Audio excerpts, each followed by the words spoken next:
Everything's Messy podcast. Here we are. So into October. I'm not sure where everybody else is, but here in Southern California, it's in the 90s, doesn't feel like fall at all, but all of the fall things are out. And I want to feel that it's, falling leaves and cooler temperatures, but we're just not there yet. Last week we had Haywood White. What an incredible episode. So full of information. Completely enjoyed him being on the show. If you didn't have a chance to listen to it, go back and listen to it now. It is worth a great listen. Just lots of information. And we hope to have him back on the show. If you have any questions or you want to get in touch with me, please email me at everythingsmessy@gmail.com. I'm also on Facebook, Instagram, and X, which was Twitter, all at everythingsmessy. And I'm also on YouTube. So reach out. Let me know what's going on. I'd love to hear from you. I'd love to have conversation with you about, anything that you'd like and hear your mess. And, let's get into it. So October is kind of a special month, if you will, for me. I know it is breast cancer month and definitely want to take the time to recognize that. But for me, it is when I was diagnosed with type 1 diabetes. I'm coming up on my Diaversary.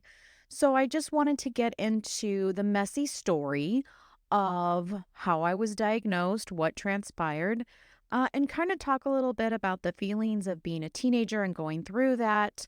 And just really share with you and be vulnerable of that messy time. Still kind of messy for me, although I think I'm getting a better handle on it. So, 28 years later almost, which is really crazy. And I just wanted to share it with you. And I hope if you have somebody that is a diabetic in your family or you are yourself, I just hope this might help. I know I'm not alone, and this is not to take away anything from anyone. This is just to share my story and what I went through and what I'm still going through. So, yeah, let's get into this messy story. Now, from what I understand and the research that I've done, I always had it. It was basically loaded, just something needed to be the catapult or the trigger, and it manifested and showed that around 15 years old. And the story goes something like this. Before I was actually diagnosed, I became very, very skinny. Of course, at 15 years old, it's unfortunately every girl's dream to be as skinny as they possibly can. I wasn't going to question it, but I was probably 98 pounds soaking wet. At the time, I was working in a 2-story Mexican restaurant. Absolutely loved the restaurant, but I attribute it to, as a hostess, just running up and down those stairs, all night long, seating people, helping clear tables, everything like that. Also going to school, I was riding horses, just had a very active life. And so I really didn't think anything of it. I had started to notice that I was frequently having to use the restroom. And it didn't dawn on me because I was, again, drinking a ton of water. So I was never in pain. There was nothing that I could ever tangibly say, I, feel in pain. I was very, very fatigued, like fatigue I can't even go into about. But it was, again, I was attributing to, I'm working, I'm going to school, I'm riding horses, I'm doing all the things. And I just figured that it was normal to feel the way that I did. I remember one afternoon, and where I went to school, I had to take a bus because there was not a high school out where we lived. And it was a long bus ride. And then I had about a 2.5 mile walk home from school after getting off the bus. And again, not a big deal. I had, could do it, was able to do it. But I remember one day I was feeling so incredibly tired. And it was, the walk, which was just seemingly just wouldn't end. I just kept putting one foot in front of the other, one foot in front of the other. And it just didn't end. And I remember just starting to cry because I just couldn't imagine, what is wrong with me? Why can't I just get home and, do the things that I need to do? And I remember getting home that day and just collapsing on the couch, needing to sleep so terribly, but I had chores to do. I had horses to go feed and things like that. And I just remember thinking, this can't be it. But again, I'd like to think of myself as a child who really didn't complain. I did the things that I had to do, and there was a lot to take care of horses, and I loved taking care of the horses. So it wasn't something that I was complaining about. I wasn't telling anybody, I think there's something the matter with me.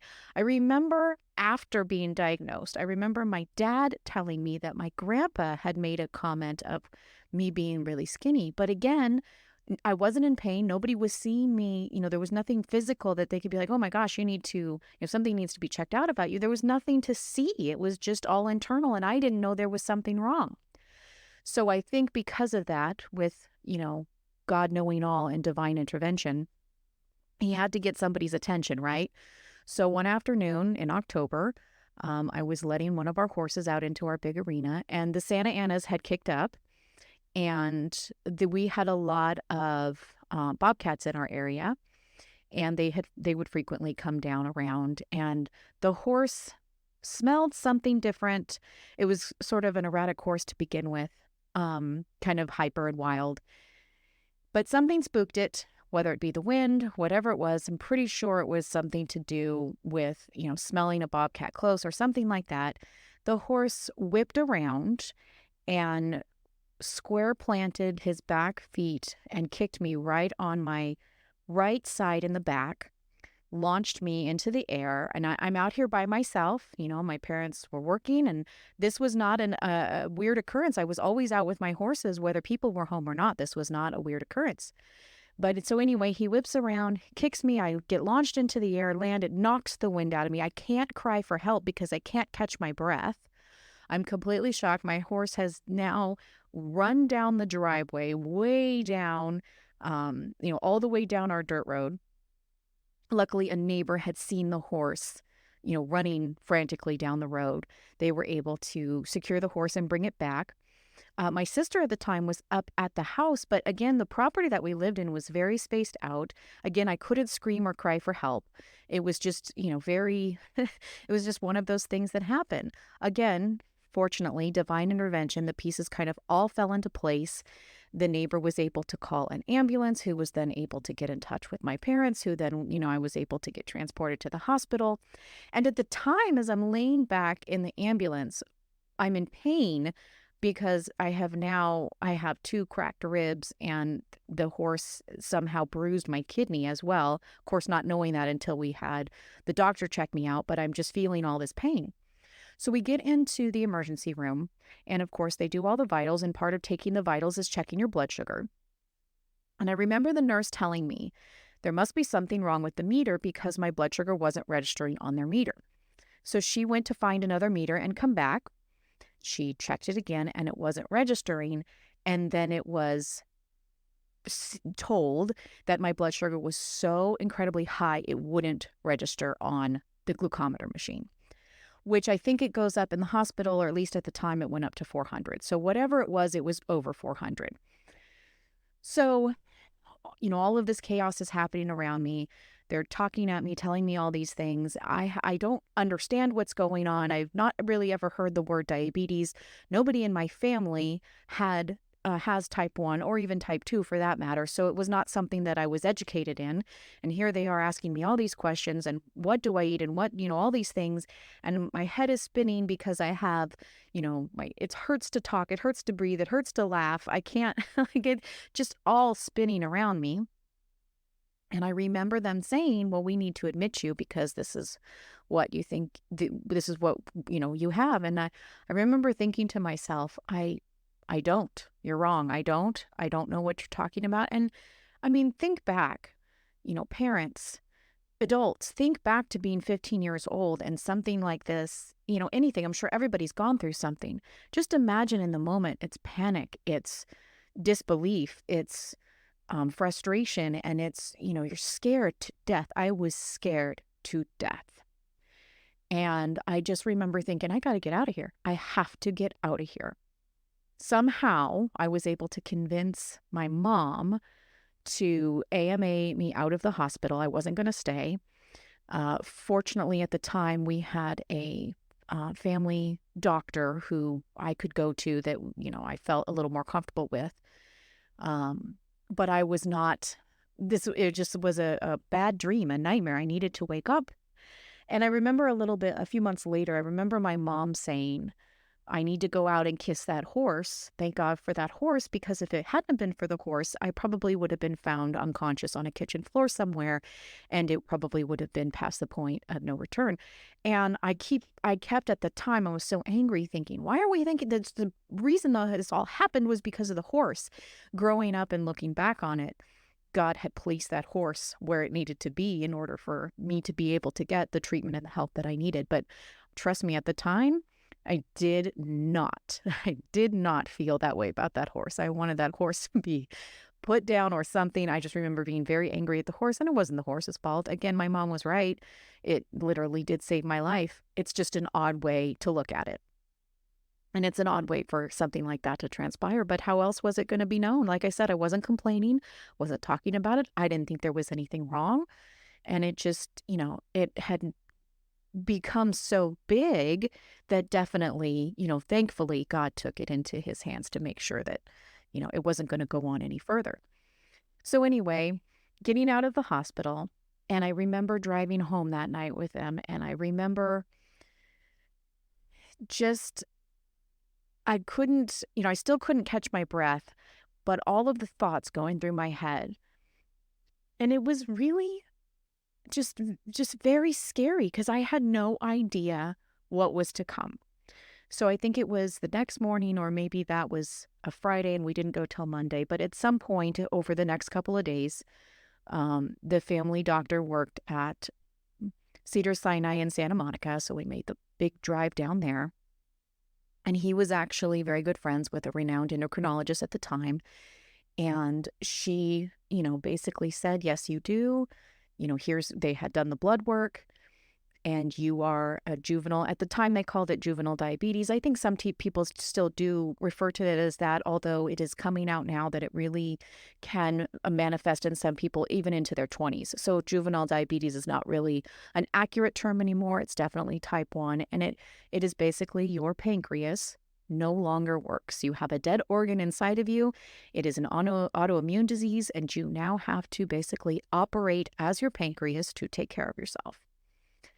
And that was pretty much all that was said to me. And it's not, at the time, there was not a lot of information. Yes, there had been people that had been diagnosed all over the world with this, but there was a really hard, they couldn't get it out. And I think that's one of the things we can say definitely this day and age of the internet, for the good things of it, is to get information out.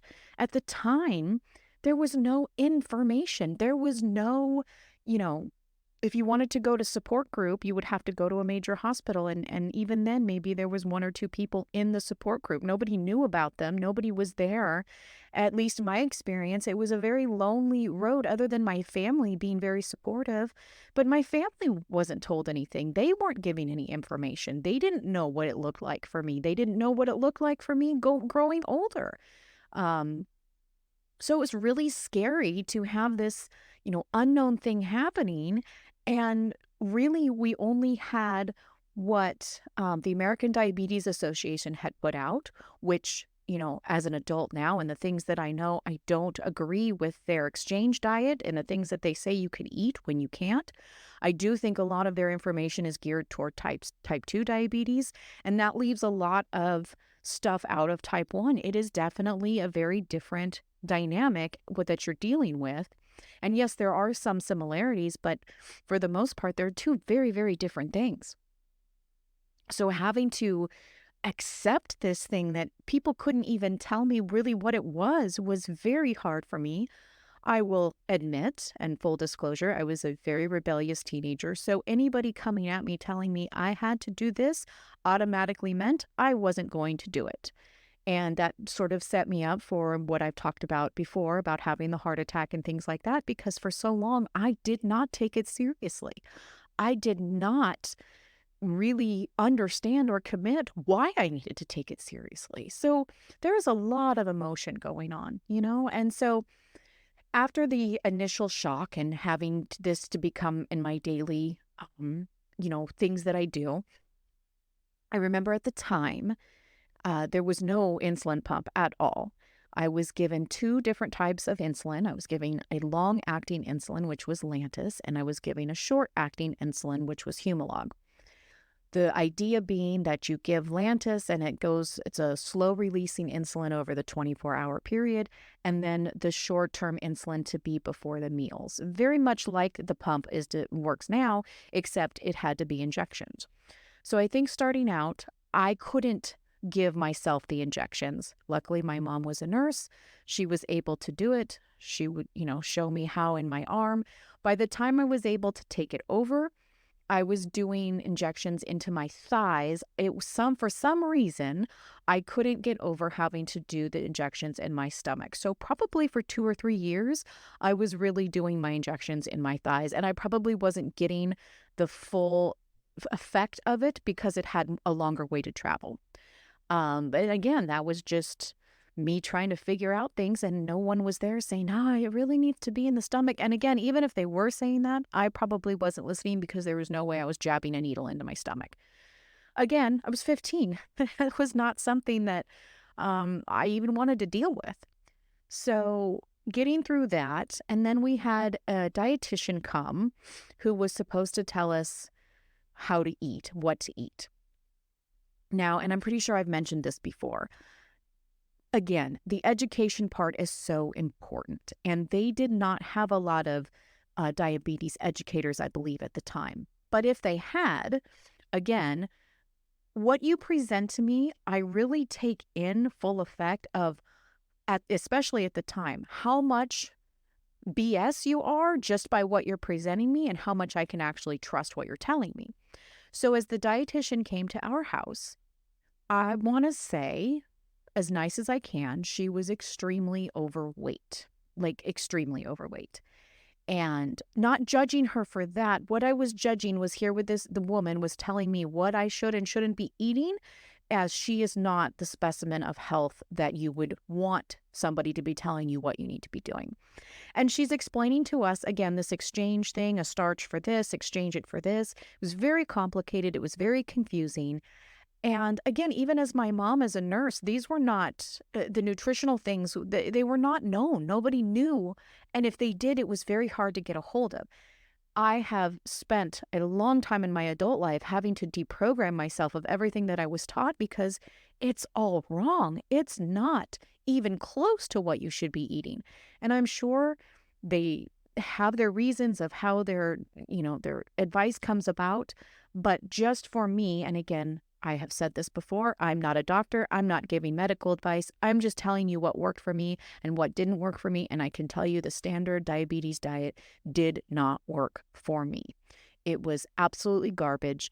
And the numbers that I was trending at were so high. And of course, it's like, well, if it's higher, then you need to take more insulin. But it was the food, the garbage that I was told it's okay to eat when it absolutely wasn't okay. And of course, fast forwarding now, I know that, keto, paleo, animal-based, carnivore, those are the only sufficient things, the fuel to give to your body in the right way that will keep your numbers low, but give you the fuel you need. But again, it took me a very, very long time to reach that. And again, there was no education. There was no education about it. So here I am sitting here, this woman telling me, oh yeah, you can have 2 Egos in the morning with your sugar-free syrup, and that'll be, 3 exchanges or something like that. Didn't make sense to me. I might have not known anything about diet at the time, but I knew this woman who was sitting in front of me telling me that I could eat Egos was BS. It was absolute garbage. I knew it. Innately, I knew it, but I didn't know where to turn. I didn't know how to fix it. So anyway, going through all of that initial shock, going through the changes of now what I have to do, we had to go to the school nurse. I had to give her my glucometer. And then again, you weren't even allowed to test your blood sugar in the classroom. You had to go to the nurse. I think at the time it was so they could record what your readings were and it wasn't automatically going to your pump and things like that. But it was distracting. It took away from school. I didn't like checking my blood sugar. It hurt. I'm already up to 6 injections a day and now you want me to stick a needle in my finger? Like, this is insane. Plus I'm a teenager. Plus now I hate everyone and everything because of this. And why is it happening? And what, again, I try very hard. I am no victim. But let me tell you, at 15, when it's coming down on you, it's really easy to get in that mindset.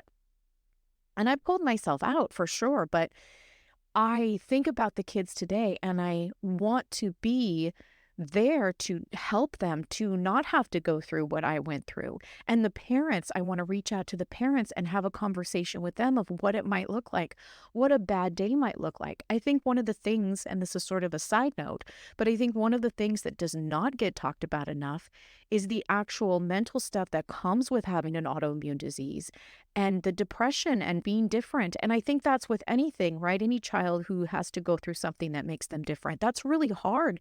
But as a teenager especially, I don't think it gets talked about enough.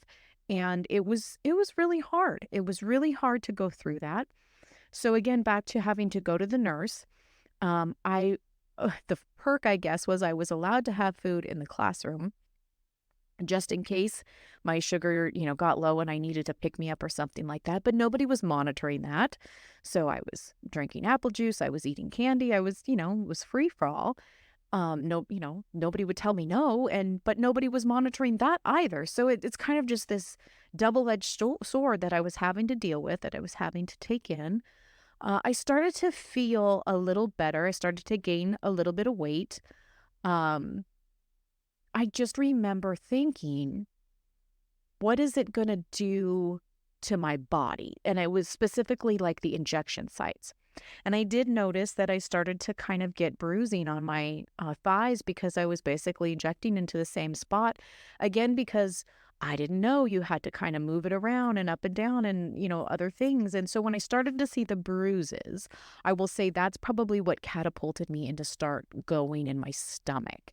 So that was an upgrade to the medicine working better, getting over my fear, seeing these bruises. And again, a lot of it is on me because I didn't go to anybody. I didn't say, hey, is this normal? Should this be happening? I just handled it the best way that I knew I could. And again, it's hard to imagine, you know, what what do you do? How do you fix it? You just got to figure it out. And so that's what I did. And, I was very fortunate as a kid. I was able to be exposed and do a lot of wonderful things. I remember one year I ran for Miss Rodeo in our little town. And I know that probably tells a whole lot more about me than people want to know. But yes, I was in the Miss Rodeo pageant. And I remember having to stop one time where we're doing our routine, and I just absolutely loved being on the horse. It didn't matter what I was doing, honestly, but doing the routine, and I actually had to stop, and I was feeling, shaky and low. I had to get off my horse. I messed everybody up. It was very distracting. And of course, then you're feeling embarrassed and humiliated. And all of the girls were so understanding. They weren't mad at me, but inside I just felt, why? Why do I have to be like this? And so for the longest time, sorry, this is a little bit emotional, but for the longest time, I hated my diabetes because it had changed everything. Luckily, growing older and again, having the wonderful support system that I had, I didn't hate it for years and years, but for a good amount of time I did. I was resentful for it, and it was pretty impactful. And again, I wasn't taught how serious I should take it and why I shouldn't be ashamed or embarrassed that I have to get off my horse and take care of it. But again, I didn't know. These were things that call me a slow learner, definitely. Stubborn, you betcha. But I didn't know. And so it hurt on the inside for a long time. But I remember thinking to myself, diabetes doesn't define who I am. And as soon as I got to that mindset, as soon as I could arrive at this wasn't going to hold me back, it didn't. I didn't let it stop me. However, I didn't do right by it either. But I certainly didn't let it stop me. I was able to go on graduate high school. I moved with my family to Texas. I was able to, work full time, do the things that I needed to do.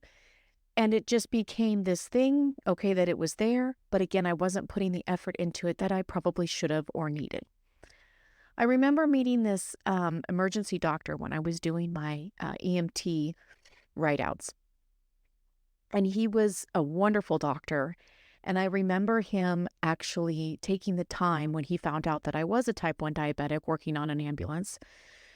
He actually took the time to sort of explain some things to me. And that was the first time that I had a medical professional take some interest and actually kind of explain, long term, what it might look like. Long term, what are you doing? Long term. And what it did, what he did for me is it kind of spurred me in the direction to take not only responsibility of myself, but it spurred me into the direction to become as educated and as informed as I possibly could.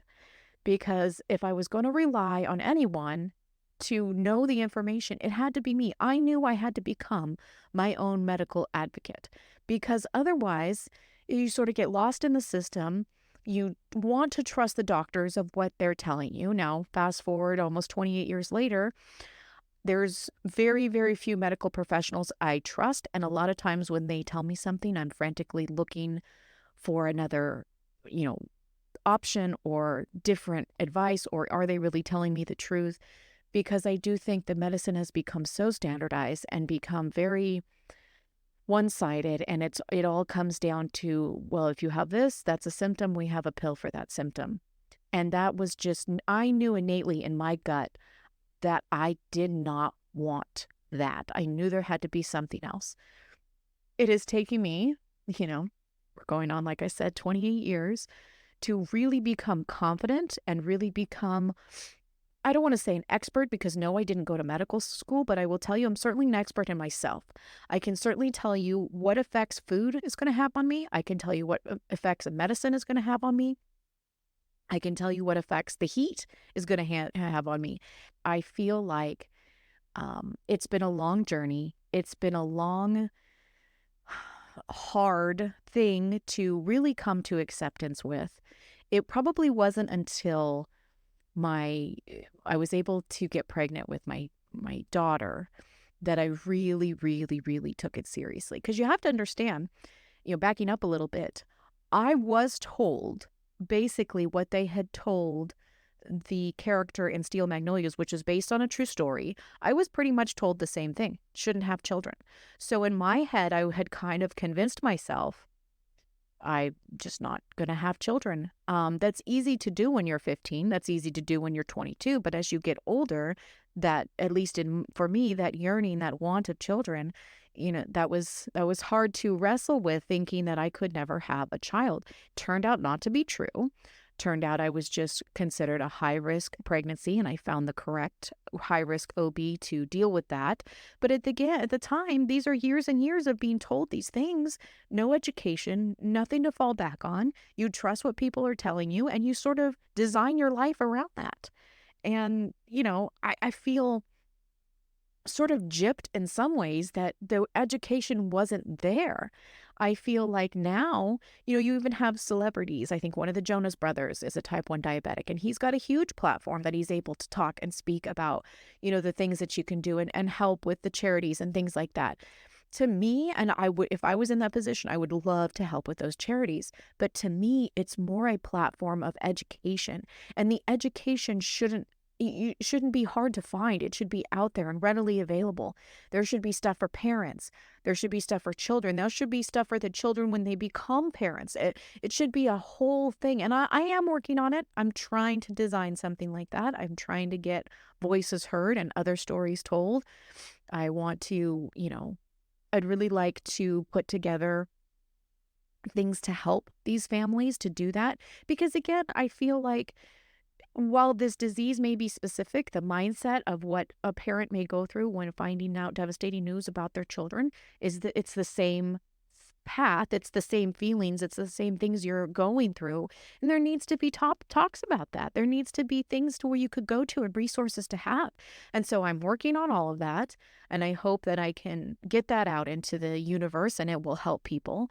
But it's a process. And I also want to make sure that it's the correct information and it's vetted, and there are experts that are looking at. But I will tell you, just from the human side, from the human perspective, there has to be more. There has to be more. So I just wanted to share my Diaversary, 28 years strong. I will say the last 15 years is probably when I've been taking it the most serious that I possibly can. And, before that, that left a lot of years for damage, and that's what I'm dealing with now. And I don't want anyone else to have to go through that. And I think we can do better and we should do better. And that's my promise. I want to make sure that that can get out there to help other families, to help other children, to help other parents. And it's a whole family endeavor. I will say my family now, my immediate family, fortunately, my husband has a EMT background and he's well versed in the things that need to be done. And we're now teaching my children what might need to happen. And, they've always seen me with a tube hanging out because that's my pump, and they see me with the CGM. They're kind of used to all these things, but now they're really getting taught what happens if mom needs this. And I think that it's a whole family dynamic that has to come together and know, what to do because, you know, as I've shared before, being a 911 dispatcher, it's very frustrating to take that call of a family member calling on a diabetic's behalf. They can't tell you anything. They can't tell you when they ate last. They can't tell you what their blood sugar is. They don't even know how to work the glucometer to check their blood sugar. They don't know how long they've been, feeling this way. Like, it's very, very important to be, conscientious and aware if you do have a family member that might suffer from this. And I say suffer, and I don't want to use that word anymore because I'm not suffering, but definitely be proactive and definitely, be able to help that family member. So I think we just need to get that stuff out there. And that is my promise. And that is my will and my goal. And I want to thank you for listening. And I hope I shared something that might help you or help somebody or just be there, that know that you're not the only one who went through this or is going through this. And again, this applies to any sort of huge thing that happens in your life. It's not just type 1 diabetes. It can be anything. That is just what I speak on because it's what I know. And I just hope that you will reach out if you're feeling that way. Let's have a conversation about it. I would love to help anybody out there who might be, again, not suffer, but maybe struggling from it. And we can be there to do better. And I want to be able to do better. So again, next week, I will go into pregnancy with diabetes and a little more of the adult stuff now with being a type 1 diabetic. So I thank you for listening. I thank you for tuning in, and we'll talk to you soon.